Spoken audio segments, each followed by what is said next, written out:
Okay, well, good morning and thanks for the good morning and thanks for the opportunity. It's a pleasure to serve as a Director of Environmental Services here in Arlington. Remarkably, I think it was just last week I noted 10 years in the role as the Director of Environmental Services. I came to the county in 2006 after a 21 plus year stint in the United States Air Force as a civil engineer. So kind of a military background where I did civil engineering type stuff around the world, both with facilities, utilities and infrastructure. And so a lot of the skill sets I brought to the county from places all over the world. A lot of different exposure to a lot of different environments and challenges. But a particular penchant, I suppose, for facilities design and construction type stuff. I originally came to the county in 2006 as the engineering and capital program manager. And we had a number of, kind of walked into a situation where a bunch of projects were in trouble and kind of helped bring those over the finish line along with some of the great people I hired, including George May, who's now the facilities, we call it a deputy director for facilities engineering. So I stepped up to this role in 2012. Originally from Nebraska, not from Arlington. You don't meet too many people who are actually from Arlington. I grew up on a farm in Nebraska, so I have a penchant for growing things as well, I suppose. Right, so let's go to the next slide, Katie. So a number of years ago, we kind of did a mission vision thing, and it yielded what you see here. It's a pretty enduring thing. We consider ourselves trying to take the community in the right direction and all things in the infrastructure and in the environment. So to make it vibrant, accessible, and resilient, both today and in the future. The sustainable part of our mission is really a big emphasis right now. We have a community energy plan that we're trying to achieve carbon neutrality by 2050, and then interim goals for the county for renewable electricity and so forth. And we're going to meet those interim goals. But it's everything. It's a big department. There's a lot of functions with a lot of great people, everything on the transportation, environmental. But we don't just do the infrastructure. We have to provide that customer service. And we provide a lot of operations. Probably the one that you're most familiar with if you live in a single family home or townhome in Arlington is our refuse and recycling services. That's something that hits people once a week with our services, or special pickups and so forth. And we have things like e-care in the fall and spring. So we do a lot of infrastructure and services, and we try to continue to innovate. Plus, Arlington is somewhat unique relative to other jurisdictions. There are only a couple in the county that actually own their own roads, or only a couple in the Commonwealth that own their own roads. It's us in Henrico County down around Richmond. And of course, we have our own water pollution control plant, things like that. So here's kind of a few of the highlights. We'll lead off with the energy stuff. The board, under the board's prompting and support, we're doing a lot of things with electric vehicles for county operations. The new solar facility in Pittsylvania County, we cut a joint deal with Amazon, and that's actually, I should update that, Katie, that's my bad. The facility is about to launch, but it won't be in June of 22. It will be probably later this fall. They've had some supply chain problems.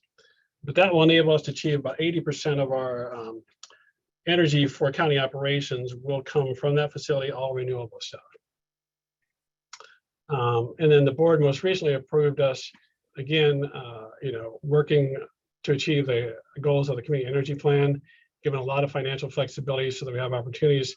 They recently, in this most recent budget action, approved a $1 million community energy plan action fund. On the stormwater side, a lot of change, a lot of things are happening. You may have questions about that if you live in one of those 4 watersheds that had significant flooding back in July of 2019. It was really a call to action for us, and there's a lot going on with stormwater.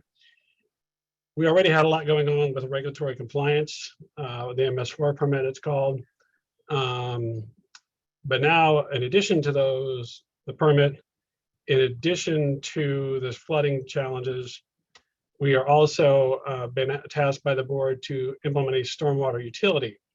That stormwater utility will bill you based on your impervious area as opposed to just a mill levy on the tax rate, which is its current configuration. So there will be some burden shifting, and you may have a different amount that you have to pay the county for stormwater, even if your house is about the same value as your neighbor. It depends more on your driveway and your sidewalks and your patios, how much impervious you have, and therefore what you will pay. We're doing some really great things though. If you've been up around Westover lately, you should really go check out the Cardinal Elementary School Detention Project, where we're building this huge underground vault under the ball field, or what will be the ball field when we're done. And if you live near Ballston, you'll see the Ballston Pond watershed retrofit. We'll get some pictures on that later. Streets is another big thing of what we do. And you can see all the data there. It's everything. It's not just the streets themselves, it's the sidewalk. And we have a really aggressive program where we're trying to remove tripping hazards, which are a big thing for people of all ages, people with strollers, you name it. Big thing that we're trying to improve our quality of the service that we deliver. Solid waste, we have a great recycling rate. We sweep the streets. We have food scraps program that was just recently awarded an achievement award for the Virginia Association of Counties, a big significant award we got for that program. It's one of the first in the Commonwealth with food scraps. And of course, if you are, because of the recycling dynamics, we took glass out of the recycling stream, but a lot of people will take it to our collection points, which is great. And we have collected almost 8 million pounds since we started that process in March of 2019. We also recently changed our water sewer rates. If you're in a single family home and under that structure, there's now a base rate. So we recently went over that change back in January of this year. That was another big system and process change. Down at the plant, we are about to work on kind of what we call the solid side of the plant with a major effort using a different technology. At the end game, what we're going to do is haul off a lot less from the plant. We're going to use thermal hydrolysis and anaerobic digestion to have a much better end product. Right now, Class B biosolids are hauled in many trucks daily to go out to farmers' fields in the Commonwealth, and we will be hauling a lot less. We'll be handling a lot more at the plant, drying things out, reclaiming more, and we will also probably capture the gas, and that's why we call it regen. We will capture the natural gas and feed it to Washington Gas. So that's a big, big change at the plant that's coming. Transit is in a state of transition right now, as we're still coming back from the pandemic and employers are deciding how many people they want at work, how many days a week.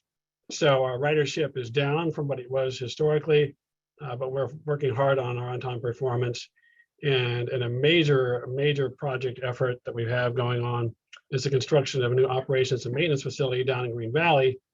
That has been done for years. And a lease facility down in Fairfax County, which is too far away and inadequate for the long-term stability of our system. So we are thrilled to finally be under construction with that. That will really ground our fleet for the long term here in Arlington. Safety is a big thing in what we do, and we have put a ton of emphasis on this, not just for our own workforce, but to you and the community. And that is signified in a significant effort with the Vision Zero action plan that we adopted in May 21. We're trying all kinds of new different things to make it safe for bikes, pedestrians, and of course the traveling public in their vehicles in a safe way. So a lot of activities with Vision Zero going on. And the facilities is another part of what we do. Over 90 facilities, 2.5 million square feet. So it's a complex operation itself. One of the one that is underway right now on South Irving is a group home that we project to achieve a zero net carbon status. So that's kind of an exciting project for our community. And there are many others. Greg, Let's we've just got see how a it few is. questions that have come in if you want to Yeah, pause it. thanks. I had my chat on, but then somehow it went away when let me go. Well, one of them was you'd mentioned 4 neighborhoods that had flooding problems. And the question was, what infrastructure was implemented to reduce flooding in those areas? Great question. We have to do a unique design for each watershed. Now, over the Torsion watershed, that's where the Cardinal Elementary School vault is being built. That will be a big part of the solution, but not the only part, because of a unique opportunity that we own the land. Well, actually, Arlington Public Schools owns the land there, and we cut a joint deal with them, with their contractor, while that building was under construction. So that's kind of the unique big project in that watershed. Different watersheds will have different solutions based on the stream and storm drain analysis and its capacity and what land we own or don't own, the steepness of the land, where the system is modeled and has actual experience of exceeding itself during large storm events. So we will be going out to those specific watersheds in those communities with specifics on what we're going to do. We, in the last CIP last year, we got bond approval of some of the initial stuff, which is helping us support the Cardinal Vault and other things. This year, we'll be coming out to you, the voters, again for a 10-year CIP, because we kind of skipped a couple of years with COVID. We didn't go for the full-blown 10-year CIP, but this year we did. And this year's 10-year CIP for stormwater, we'll have a slide on this later, but I'm jumping ahead. This year's 10-year CIP for stormwater is 10 times as large numbers-wise as it was with our last 10-year CIP a few years back. So that shows you the order of magnitude of change there. And it will be a unique solution in each neighborhood. It will be some combination of detention. Some cases we'll do minor projects to add inlets. But to solve the capacity problem, in some cases, we won't be able to do anything other than acquire land. So that will be a big thing. And how we roll that out, acquiring private land, that is something we will work with in the community and in those specific watersheds. Okay, I think you've already addressed the next question, which was about methane and climate change and what the county is doing to capture that. It sounds like that regen program is going to go a long way towards addressing that. Yep, and we're studying the whole cycle, the whole life cycle of what happens with the methane, the natural gas that that we call it biogas that we can achieve and so forth. So absolutely, we're going out of our way to look at the full kind of triple bottom line, the environmental bottom line, the dollars and cents bottom line, those types of things, the social, how the odors and everything. Next question is, does DES have any role with private property sidewalks, or do you maintain and replace only the ones on public property? And the example cited is the brick paver sidewalks along Clarendon, Fairfax Drive, Washington Boulevard, and many other commercial buildings are in pretty poor shape and need to be replaced with poured concrete. So the answer is complex. It varies site to site and frontage to frontage based on the site plan conditions of that building and their responsibilities. The typical answer is that it's required by that property owner to maintain. Now, who holds them accountable, and do we make it easy for you to reach the right person? Do we even have a good database? No. We know this is a long-standing problem. One of the things I may push again for in my budget initiatives is to have someone kind of oversee this and push this and push the private owners, to try to influence their proper behavior in a more aggressive approach. So it is not our responsibility directly, But when they're not doing it, I think there's an expectation from many in our community that we'll step up and do something about it, rather than, try to have you guys rely on individual property owners. Okay, the next question is, if you have yard waste only 2 or 3 times a year, what would you recommend people do with food scraps? Katie, don't correct me if I'm wrong, but I think we still allow them to be collected down at the Trade center. down at the trade center. So that's one option. Correct. The cleaner, the better option, what I would say is, like, work out a thing with your neighbors. I mean, just as a practical thing, if you've got a neighbor, or maybe you got, some cooperative thing, maybe there's a network on each street where you can figure out who's got the most yard waste, and if you'd be willing to clean it, or, to put food scraps in there, there's no reason we wouldn't pick it up. If it's a shared or has a little more food waste in it for multiple families. But then you probably need to have a volunteer rotation program on who cleans the cart too, I suppose. Next question is, a while back when DES was delivering new trash containers, there was a discussion about privacy concerns regarding you assigning numbers to the carts that were being delivered to the customers. So they asked, can you comment on that practice? I'm not aware of that being a concern, Katie. Maybe you have something there, but I just say that's just a kind of a standard accountability for anything, any inventory item that we have. It helps us to provide better service if we know which cart is assigned to what unit. Sometimes they get mixed up on the streets, and sometimes we get issues between neighbors. Oh, my neighbor stole my cart. We get that kind of crazy thing. So that kind of helps with some of those situations. Just a customer service and accountability of the assets. It also, my cart was recently, damaged, and I said, hey, can you come out and repair it? And my recycling one, and they replaced it. So it's just, inventory accountability thing. Yeah, and I'll just add that, all the information is private. It's not shared with anybody. Now, the next one I see this chats, Upton Hill Park is not one of the water drain off problems. Generally, it's in the Torreson watershed, the Spout Run watershed. The other ones are escaping me at the moment. I'll get back to that later. And then it looks like someone talked about the free paper shredding and inert material drop off. Yep, that's another great way to do things. Deer with Products Yard. And the Cardinal Park project. Let me get to that on a following slide later in my presentation. And car sharing programs are also within DES authority, in that we have some limited regulatory authority over them, and we also assign curb space to them. But basically, people, are allowed to do them, but what happens in the market we don't control. Some of these market providers are successful and some of them are not. They come and they go within different communities. We just try to allow that and make as much available as we can. Some are more successful than others.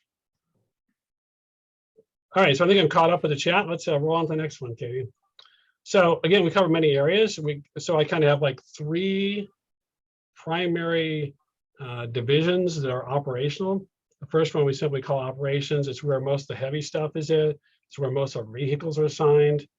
Everything from snow removal to wastewater to solid waste to maintaining the fleet for the entire county. Everything from fire trucks down to sedans, specialty vehicles, and all the school buses, all 200 of them. So we have our own water and sewer system, and the plant. Okay, and then the customer contact center is another big part of it, so we can provide good service to you. All right, okay, keep moving. Thanks. Here's by the numbers of what the water and sewer. It's pretty significant, and shows you, how many miles and gallons and so forth. All of our water comes from the Washington Aqueduct, which is across the river in Dale Carlia, up off MacArthur Boulevard there. And if you, that's yet another one of my roles. I'm the guy who sits on the wholesale customer board, along with DC Water and someone from Fairfax Water Authority, which covers the Falls Church, which also gets their water from the aqueduct. So that's another hat I wear. Next slide. Another area is transportation. Everything from intersection reconfiguration to bike lanes to the transit system with art to, on this left picture here, you see during the pandemic in particular, we really got creative with bollard use and taking parking to create dining areas and to have people have better pedestrian circulation so they weren't passing so close to each other. This group also does a lot of the permitting for both public and private construction in the right of way. So there's a lot going on there, particularly down in Crystal City or National Landing now with the Amazon construction getting fully underway. Okay, next slide. So we have some slides on the CIP later, but the transportation planning capital project management, there's a lot of money that is funded from a 12.5 cents mill rate on the taxes for commercial properties. That brings in a lot of revenue for us to do a lot of projects. We have the daily operations we call TE&O. They handle the signals and the streets on a daily basis to make sure everything's safe and efficient. Our transit system, ART, we operate within the department with a contractor. And we also, that group also interfaces all this stuff with Metro Rail and Metro Bus. Most of our actual bus service in the county is Metro Bus. Commuter Services is reaches out to private and public to try to reduce demand and provide people options and information to make it all work with less vehicles. And they also then do those things that you brought up, the issue of car share and shared mobility devices, taxis, the whole 9 yards of other private vendors, and our regulatory relationship with them also occurs there. And the development services does all the public and private construction, building, right-of-way permitting actions. We work carefully with another department, Inspection Services Division, to get all the permitting done. And there's a lot of work going on there, a new system. Most recently, we had some glitches in the latest rollout of permits. All this under the Vision Zero umbrella of, we're trying to completely eliminate serious injury and death in our right-of-way. And that's a tall order, but it is the right goal to have. It's entirely consistent with a goal that I set when I came in as a department director many moons ago. Within our own department, we have a goal zero. You can see that that's like a little thing we said a long time ago for no serious injuries or deaths within our workforce, because we are exposed to a lot of hazardous conditions on a daily basis. So it's all about providing travel choice. You can see, what we've got here in the county. TE&O manages, and our transportation team manage all the things from parking to Metro Rail, to Metro Bus, the bike share. I forgot about that. And we also work carefully with parks on the multi-use trails. A lot of people use them for commuting. And of course, sidewalks, which is the best option of all, is a walk. Facilities and engineering. Here's a few shots of some of our recent work. On the upper right there, that's a Carlin Springs Bridge we replaced. And we got another bridge under construction. We have some shots later on. On the left side there is the salt storage facility that was built up at 26 Old Dominion in a big hurry one summer, when the other old salt storage facility was failing. And then down the bottom left there is the Lover Run Community Center, which if you haven't been in it, you really got to get there. It's a great new facility. We do really interactive work with the public as we build and construct our facilities. So there's a number of bureaus there. Facilities design and construction focuses just on that. Any county facility, including the transit facilities and infrastructure projects.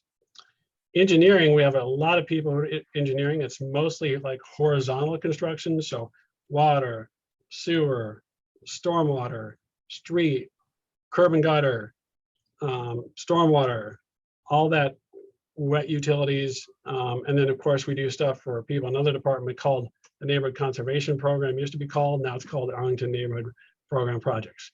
So those people do design, survey, construction management of the actual project.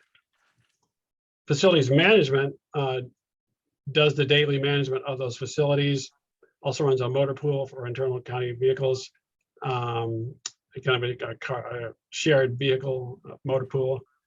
And so they maintain critical facilities, everything from the generators for the fire stations when we have power outages to the detention facility across the way here, the Courts Police Building, and keep all those critical facilities running.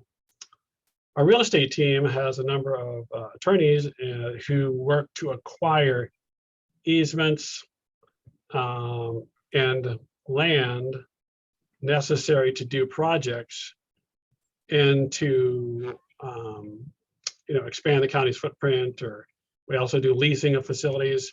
So like this building that I'm in here at the Bosman Government Center is a lease facility. They maintain the leases. The Sequoia Plaza, where Human Services is currently operated, is also a huge lease facility. They maintain all those relationships with the landlords and negotiate leases and do all that work as well. And that's the group I used to lead before I came to be the director. So I mentioned another bridge. This is the West Glebe Bridge, West Glebe Road Bridge that is currently under construction. And finally, it took a while to get through the design process and get it awarded. But now we're under construction. You can see some of the demolition going on our way. That one had been load rated for a while. And then I think it was earlier this year, Katie, it continued to decay. We saw some more strands breaking and we had to shut it down. And while we were trying originally to keep at least one lane of traffic open during construction, that proved not to be feasible or safe. So we're totally shut down and detoured away for that, with the exceptions of bike and ped. We created a temporary place for them to cross over the 4-mile run down there because people who walk and bike a detour is a bigger deal for them than a person in a vehicle. So let's see, let me catch up on my comments here. The real estate attorney is working across other functions. Yes, we provide support for Parks and Rec, for any department. If it's fire stations and so forth. Do we help locate new and replacement fire stations? Absolutely. We in the board's most recently approved CIP, they approved funding for a new station on the west end of the Pike.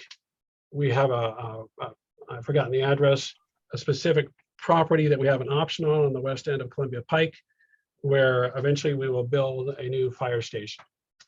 So that's absolutely something that we're involved with, kind of a combination of the real estate team and the facilities design and construction team.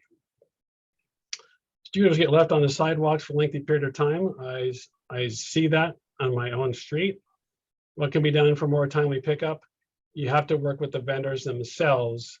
I'm not sure if the scooters have phone numbers on them. That's a good question. I think that probably varies by vendor. I think probably your best bet is to go online. They're very automated type of, very technology oriented companies, the way they work. And that's probably your best bet. I haven't reported a stranded schooner myself. So I'm not sure. Katie, maybe you have more knowledge on that one. A different color street lights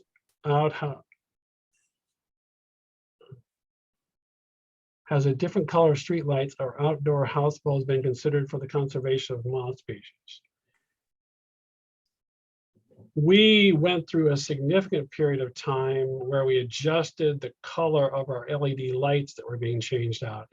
And then we lowered the temperature, the temperature color to a new standard. And so everything you see replaced or installed will be at the lower temperature color that was closer to the temperature color of the previous high pressure sodium, which is I think around 3,000 or 3,500 Kelvin.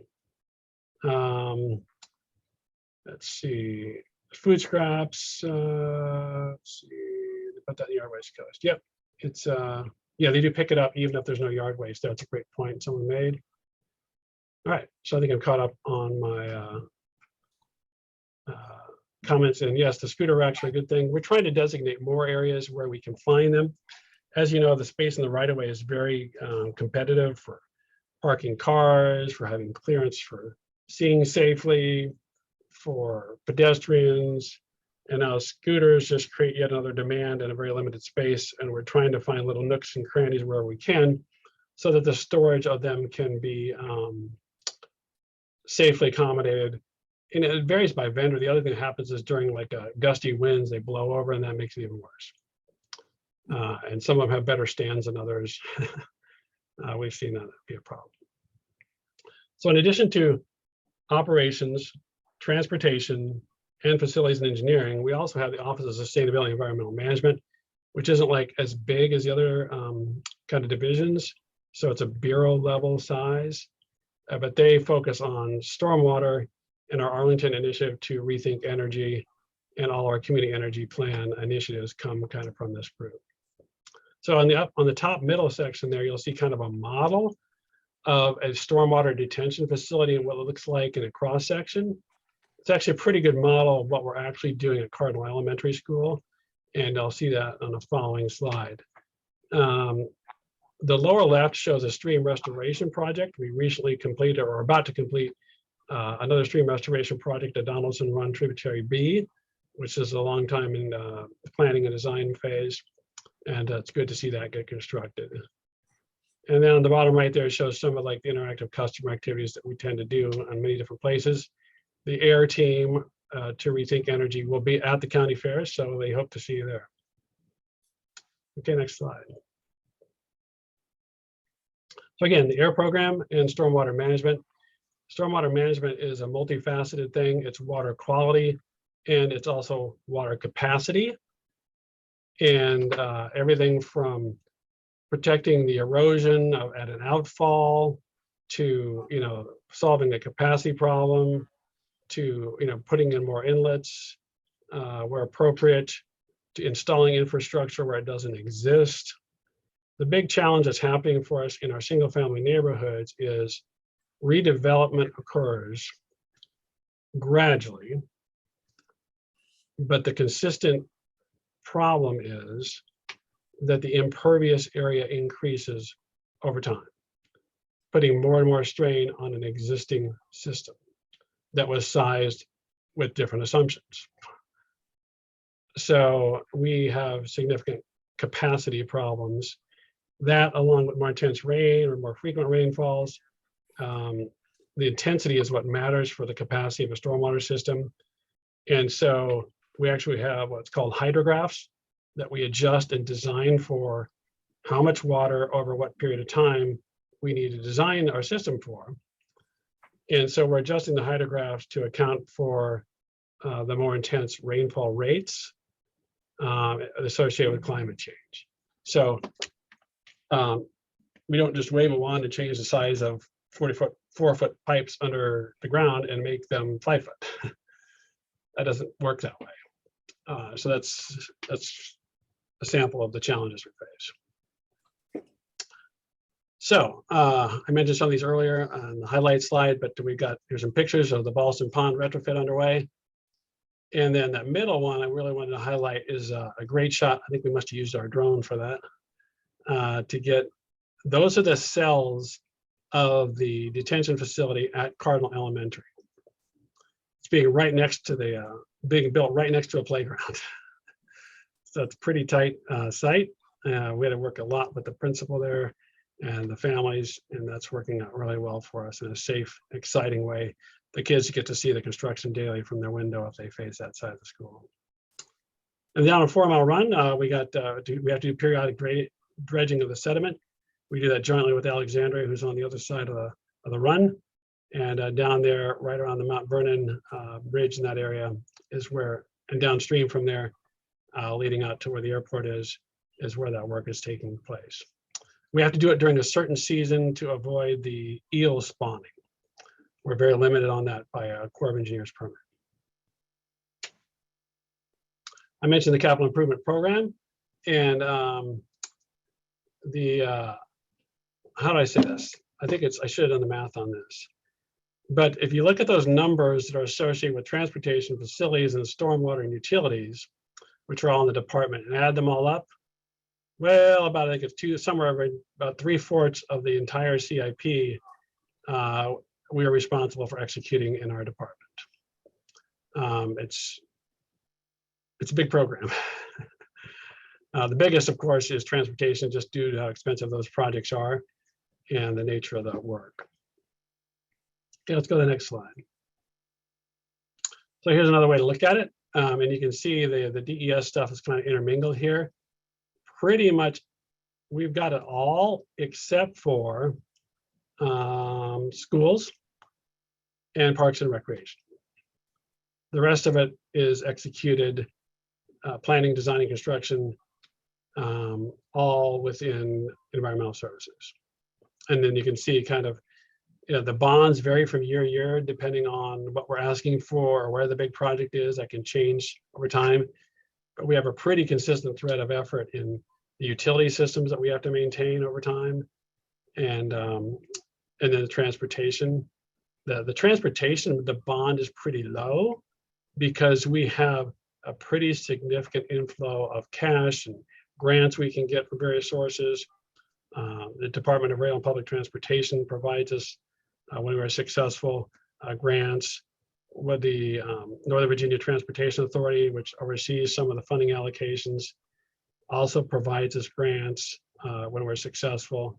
So we have a lot of outside sources for transportation, as well as a good funding stream that kind of comes in. So we don't go out to the voters for very much within transportation, even though it's a huge program. There is some for Metro, obviously. So huge programs, but what we actually see in terms of voter bond approval is not proportionate.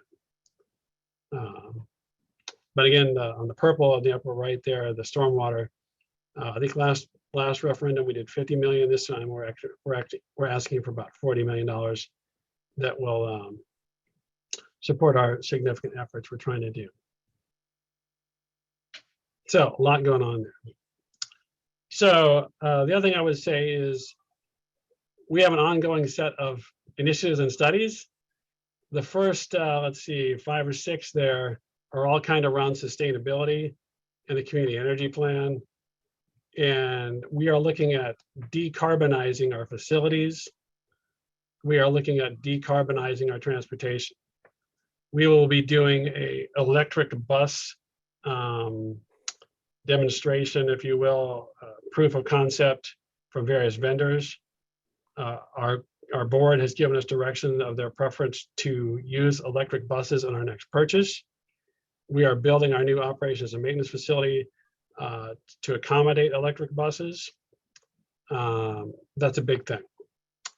The risk assessment and management plan looks at the effects of climate change and on the stormwater system and where potential flooding is of critical infrastructure around the community.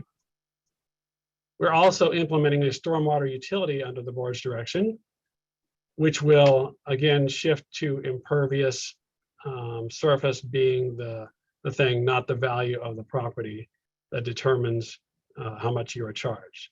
And there will be some burden shifting there. There will be some burden shifting to single family homes, simply because as a proportion of value, single family homes have more impervious than say like a high rise apartment building. We're also updating our solid waste management plan and with a focus on zero waste, although you can never totally get to zero. That's how we generally try to focus people aspirationally. We're doing a zero emission bus study. Again, kind of, it could be hydrogen, it could be electric, but what's the best way to achieve zero emissions at the tailpipe here with our bus fleet. We recently rolled out the community energy plan roadmap, which is kind of a way of saying where do we really need to focus our efforts to lower our use of carbon in the community, both public and private. Private is 96% of it. We can do a lot with the 4% that we have in terms of modeling behavior, but the 96% is where it's going to happen or not. Greg, just so you know, we're about 10 minutes to 11. Okay, I see that.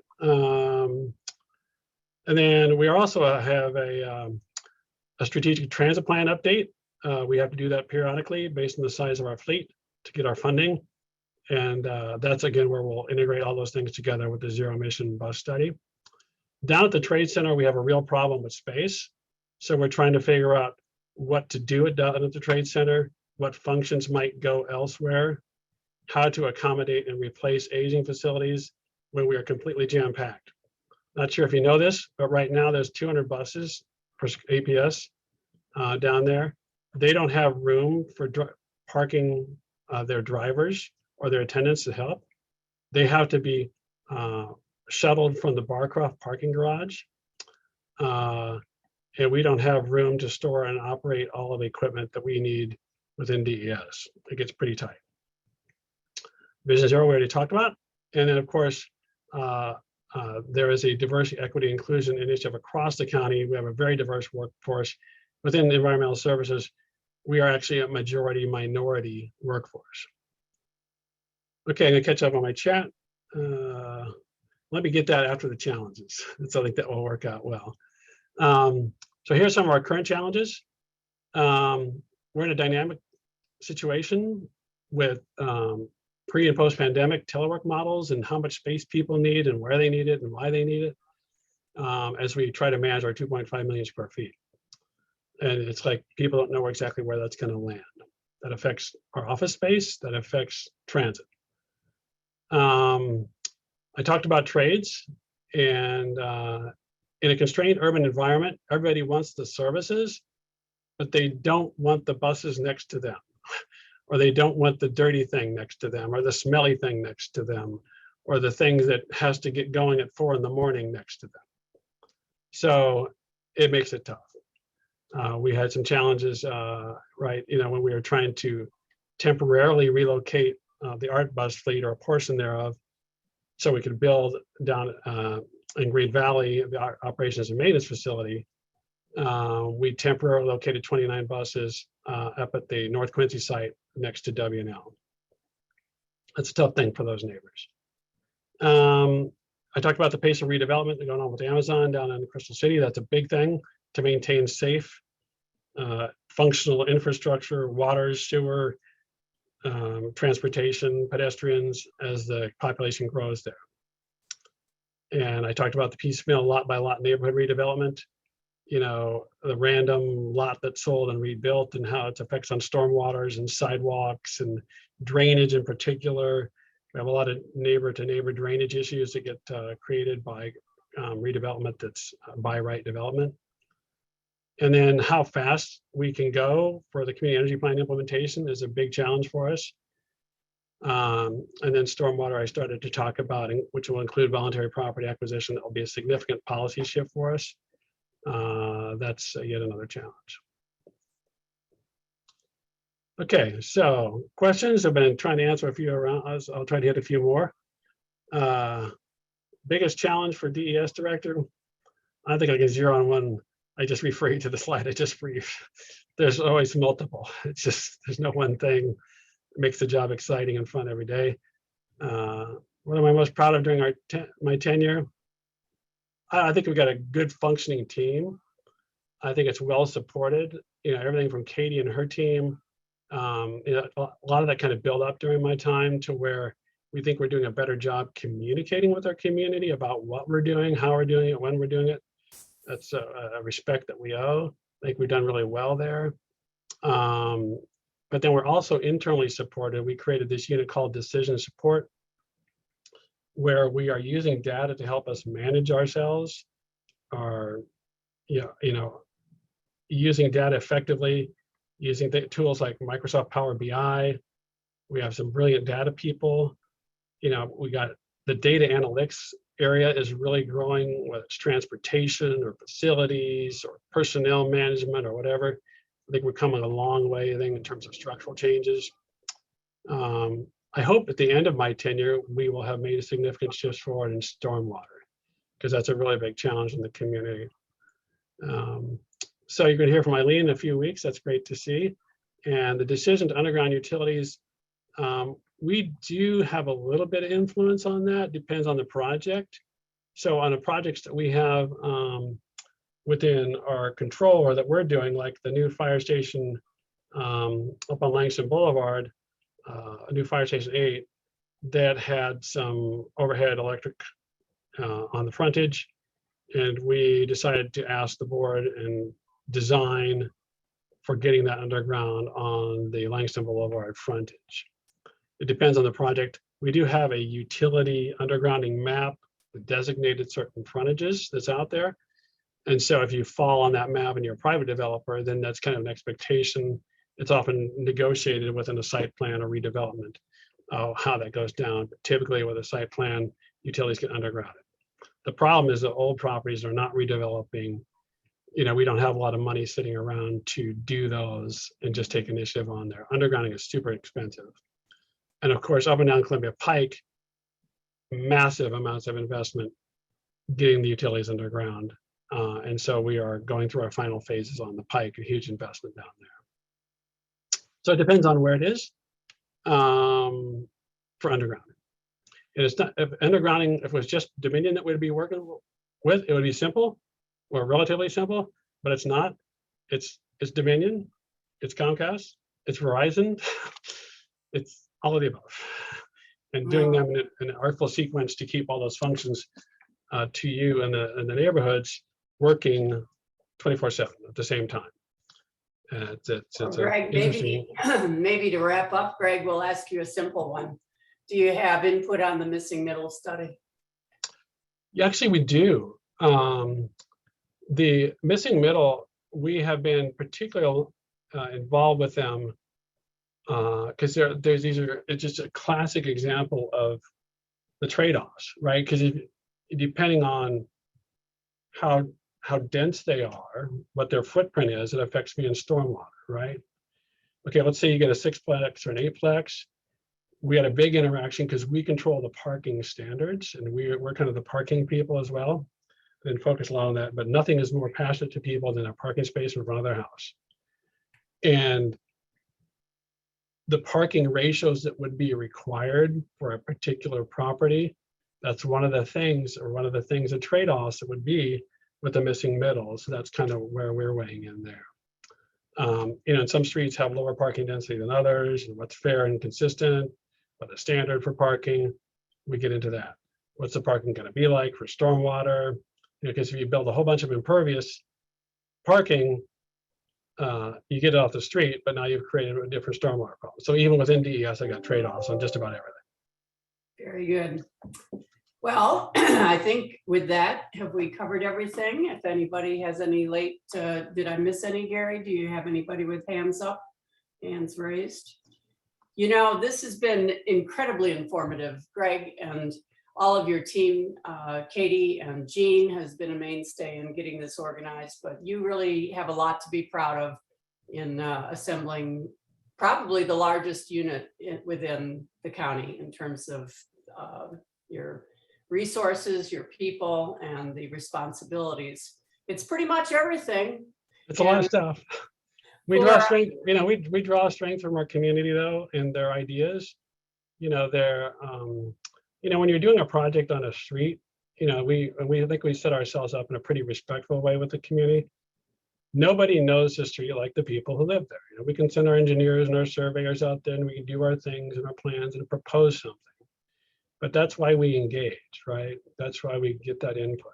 It takes longer. It can sometimes be challenging, but we think it leads to better outcomes and better community support for the work that we're doing. That's why we do it.